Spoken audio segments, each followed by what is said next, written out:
Իրականում իմ գործընկերները բազմաթիվ գնահատականներով անդրադարձան հարցին, փորձեմ եզրահանգումների միջոցով հարցեր բխեցնել։ Տեսեք, պարոն Միրզոյան, դուք պնդում եք, որ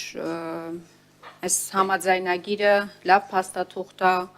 եւ բխում է Հայաստանի Հանրապետության շահերից։ Շատ լավ։ Առնվազն վերջին երկու դրույթները, որոնց շուրջ եկաք համաձայնության եւ հայտարարություն հնչեց նախ Ադրբեջանի կողմից, որ համաձայնագրի տեքստը պատրաստ է ստորագրման, այնուհետև դուք վերահաստատեցիք այդ տեղեկությունը,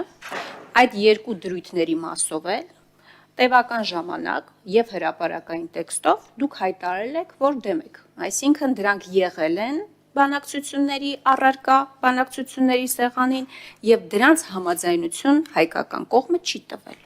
Հիմա պարզ տրամաբանական հարց է առաջանում, բա որ այդքան լավն էին այդ կետերը, ի սկզբանե ինչու չէիք տալիս համաձայնություն, նույն ԵՄ դիտորդների մասով, Եվրամիության դիտորդների մասով, ձեր քաղաքական ուժը, քաղաքացիական պայմանագիր խմբակցությունը գրեթե ամբողջ կազմով ողջունել է, գովերգել է, գովել է դրանց կարևորությունը, թե ինչ մեծ առաքելություն են իրականացնում։ Ցավում եմ, որ Սոնա Ղազարյանը այստեղ չի, օրինակ ինձ հետաքրքիր էր նաև իր կարծիքը այդ դիտորդներին հիմա էլ 180 աստիճան կարծիքին հակառակ պնդումներով սահմանից հանելու մասով։ Այսինքն մենք մի ընդհատեք էլի պարոն Եղան։ Այսինքն մենք ունենք իրավիճակ, երբ որ դուք համոզում եք մեզ, որ շատ կարևոր է այդ դիտորդների առկայությունը։ Հիմա դուք Ադրբեջանի ճնշման, չգիտեմ, սպառնալիքի, շանտաժի ներքո համաձայնել եք Ադրբեջանի այդ երկու եւս պահանջներին։ Եվ հիմա եկել եք մեզ, լրագրողներին, հայ հասարակությանը համոզում եք, որ մի հրաշք կետեր էին դրանք։ Հիմա նորից եմ վերաձևակերպում հարցը։ Եթե այդքան լավն էին, ի սկզբանե ինչի չէիք համաձայնում։ Այստեղ շատ խոսվեց եւ ամբողջ ընթացքում կարմիր թելի նման անցավ, ինչ է զիջում Ադրբեջանը հարցը եւ ձեր կողմից այդպես էլ չհնչեց որևէ պատասխան։ Ես ասեմ, ինչ կարող էր զիջել Ադրբեջանը, բայց որին դուք այդպես էլ չեք կարողացել հասնել։ Ճակերտավոր ինչ կարող էր զիջել, իրական դա անգամ զիջում չէր Ադրբեջանի կողմից։ Օրինակ Ադրբեջանը կարող էր իր զինված ուժերին դուրս հանել օրինակ Ջերմուկի Հայաստանի Հանրապետության օկուպացված տարածքներից։ Ես խնդրում եմ ձեր արձագանքի ժամանակ այստեղ չմեջբերեք, որ սահմանազատում դեռ չի եղել, սահմանազատումը կլինի, կհանեն եւ այլն եւ այլն եւ այլն, դեռ համաձայնության չենք եկել, այդ կետին չենք հասել։ Ջերմուկում իրավիճակը ստեղծվել է 2020 թվականի պատերազմից հետո, դա նոր իրողություն է եղել։ Եվ ձեզ նորից եմ ասում, անգամ այդ ճակերտավոր զիջմանը հասնել չի հաջողվել։ Պարոն Միրզոյան, ես շատ ուղիղ ուզում եմ ձեզ հարցնել։ Դուք ասում եք, որ մեզ այդպես էլ չհաջողվեց գերիների հարցը ներառել խաղաղության համաձայնագրի մեջ։ Ձեզ հաջողվելու է Հայաստանի Հանրապետության քաղաքացիներին վերադարձնել Հայաստանի Հանրապետություն։ Եվ մի դիտարկում էլ դաշնակցության մասով։ Առնվազն ձեր կողմից տգեղ է մեղադրել մի քաղաքական միավորի, մի ուժի, որը երրորդ հանրապետության պատմության մեջ, որպես քաղաքական միավոր եւ ուժ, ամենաշատն է իր զավակներին ուղարկել ռազմի դաշտ եւ տվել զոհեր, մեղադրել Հայաստանի Հանրապետությունը գուբերնիա։ Ես ասում եմ, մի ընդհատեք ինձ։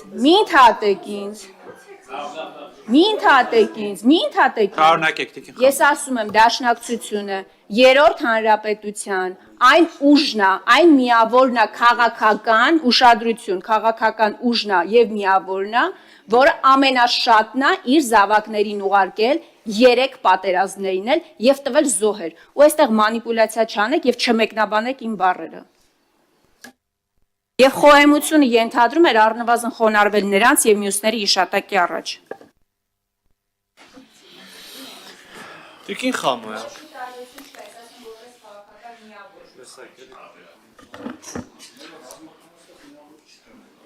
Տիկին Խամոյան, դիտորդների մասին։ Մենք ասել ենք, որ իրենց առաքելությունը կարևոր է, Հենց այսօր ես ինքս նորից կրկնեցի, թե ինչքան կարևոր է Եվրոպական միության քաղաքացիական դիտորդական առաքելությունը, թե ինչքան էական դերակատարում են մեր գնահատմամբ իրենք ունենում սահմանի երկայնքով կայունության պահպանման գործում։ Դա այսօր էլ այդպես է, գնահատական ուժի մեջ է։ Ես ուրիշ բան եմ ասում։ Ասում եմ, երբ որ խաղաղության պայմանագիր ստորագրվի, մտնի ուժի մեջ, խաղաղություն երբ որ լինի, գուցե թե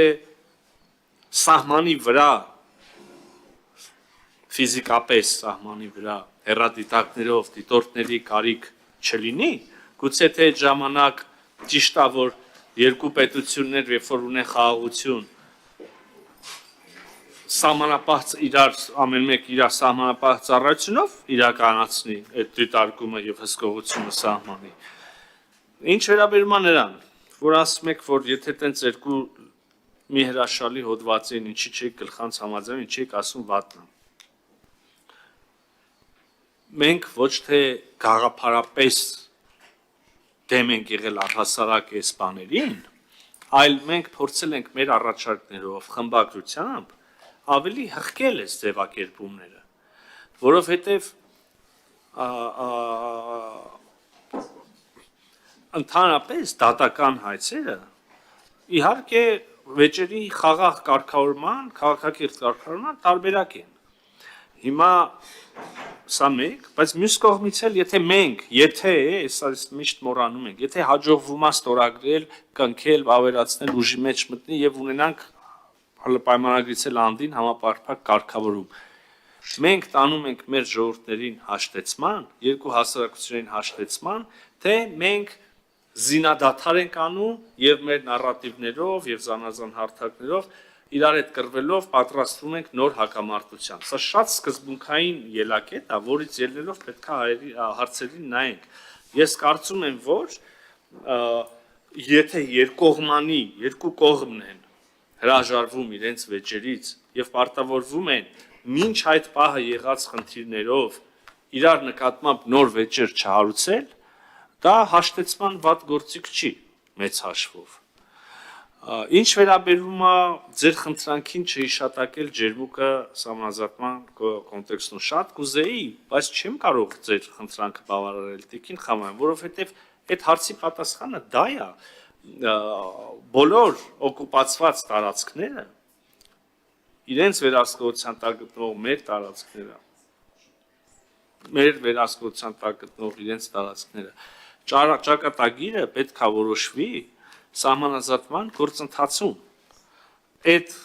կանոնակարգերը, որոնց վերաբերյալ դուք կամ ընդհանրապես գործընթացը, որոնց վերաբերյալ դուք սկեպտիցիզմով, երբեմն նույնիսկ համահրանքով խոսում եք, այդ հնարավորությունը տալիս են։ Մյուս տարբերակը,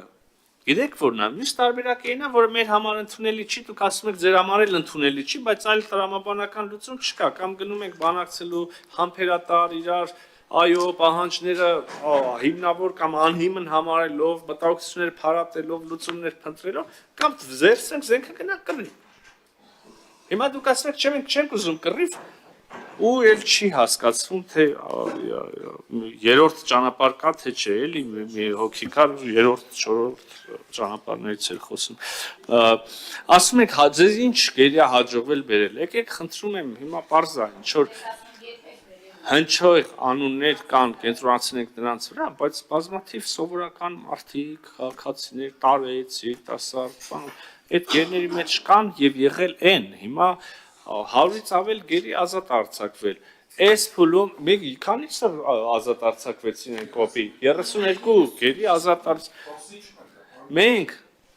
կարող ենք ասել, որ մենք շարունակում ենք այդ ուղղությամբ աշխատել եւ դա անում ենք ոչ թե ձեր ասելով։ Դա մեր պարտքն է, անում ենք։ Մենք համոզված ենք, որ պետքա ջանք չխնայենք այդ ուղղությամբ եւ չենք խնայում։ Ուրիշ բան,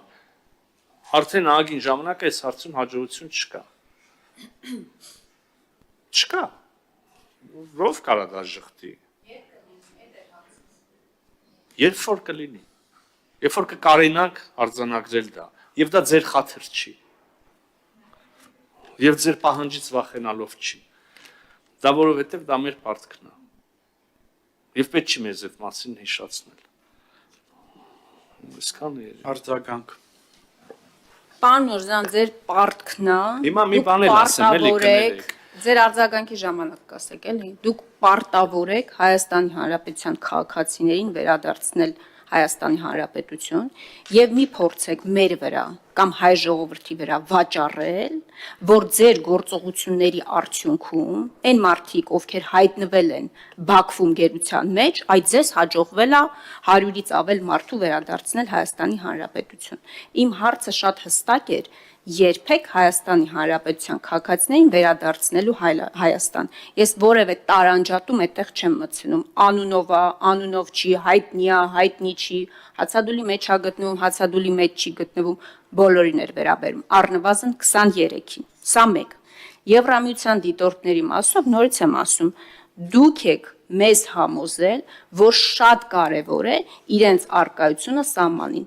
Դուք եք դեմ գնացել սկզբում Ադրբեջանի պահանջներին ի հակազդեցություն եւ ասել եք, որ միևնույն է իրենք պետք է տեղակայվեն այդտեղ։ Հիմա ասում եք ֆիզիկապես իրենք այդտեղ չեն լինելու, բայց մենք իրենց օրինակ կարող ենք բերել Երևան եւ իրենք ինչ որ չգիտեմ, հեռադիտակով այստեղից մշտադիտարկում իրականացնեն կամ չգիտեմ, գուցե իրենք օրինակ Երևանում գալու են ու միջազգային երաշխավորն են լինելու այդ համաձայնագրի, եթե ստորագրվի օրինակ այդ համաձայնագրի կատարման։ Ջերմուկի մասով, պարոն Միրզյան, ես ավելի մանրացնեմ այդ զիջում, ավելի իջնեմ ճակերտավոր զիջումը։ Օրինակ, զիջում կարող էր լինել Ադրբեջանի կողմից, եթե դուք միևնույն է պնդում եք, որ դա սահմանագծման շրջանակներում պետք է իրականացվի։ Բայց այդտեղից սկսեիք։ Եթե աներկբա է ձեզ համար, իսկ ձեզ համար աներկբա է, չէ՞ որ դրանք Հայաստանի Հանրապետության տարածքներ են։ Բայց գոնե հասնեիք նրան, որ սահմանագծումը գոնե այդտեղից սկսեիք։ Նորից եմ ասում, դա նոր իրավիճակ է եղել։ 2020 թվականի պատերազմից հետո է ձևավորվել այդ իրավիճակը։ Բայց այդտեղից սկսեիք։ Եվ այստեղ չկա, եւ առհասարակ չկա, ենթադրում եմ աշխարհում մարդ, լավ, Հայաստանի Հանրապետությունում չկա մարդ, որ չուզենա խաղաղություն, բայց մենք ինչ ենք ասում։ Մենք ասում ենք, որ շանտաժով, միակողմանի զիջումներով հնարավոր չի հասնել առնվազն երկարատև խաղաղության։ Այս սա է մեր եւ ձեր մոտեցումների տարբերությունը։ Ես ուրիշ ձև եմ տեսնում մեր եւ ձեր մոտեցումների տարբերությունը։ Ես տեսնում եմ, որ մենք փորձում ենք դժվար, շատ դժվար ճանապարհով, ոչ անպայմանորեն միշտ նույնությամբ կառուցողական մոտեցում մյուս կողմից տեսնելով, խնդիրների լուծմամբ, քայլը աղյուսի վրա դնելով փորձել հասնել խաղաղության իրատեսական։ Իսկ դուք այդ հնարավորություն ունեցել եք եւ այդ հնարավորության իրականացնելու համար ճիշտ հակառակ նկարել եւ հիմա էլ շարունակում եք։ Դուք հենց հիմա նստած ասելով ոչ մեկ խաղաղությանը դեմ չի, ոչ մեկ պատերազմ չի ուզում, տանում եք պատերազմի քարոզ, ականա տորպեդահարում եք, ականա պատում եք, չգիտեմ, դեպի խաղաղություն տանող ճանապարհ, որը ձեր ասացի, ձեր սցենար իրականության դեպքում, իրականանալու դեպքում հանգեցնելու է Հայաստանի ինքնիշխանության կորստի։ Եվ ներողություն, եթե դուք կտենց, ես է սենց Տիկին Խամոյան։ Ուրեմն խնդրում եմ, մեզ մի հիշացրեք մեր պարտքը, այդ թվում եւ գերիների մասով։ Մենք առանց ձեզ էլ այդ լավ գիտենք, եւ առանց ձեզ էլ այդ բեռը զգում ենք, եւ առանց ձեր ասելու էլ այդ անում ենք։ Եվ պետք չի ուղակի, ու դուք էլ դա լավ գիտեք, ու պետք չի դա այդ թեման կամ այլ շատ զգայուն թեմաներ անընդհատ մանիպուլացնել, իմանալով, որ նաև ամբողջ հասարակության համար է դա զգայուն, իսկ իմ գնահատականը ձեր գործունեության այդ հարցի եւ ձեր հարաբերությունների ճիշտ այդպեսին է։ Պետք չի մանիպուլացնել քաղաքական դիվիդենդներ հավաքելու համար։ Գոնե այն որ ասում եք որտեղ է կարմիր գիծը, գոնե սահման կա, գոնե դաշտ կա, մի մտեք։ Գոնե գերիների ու զոհերի թեմաներով շահարկումներ մի արեք։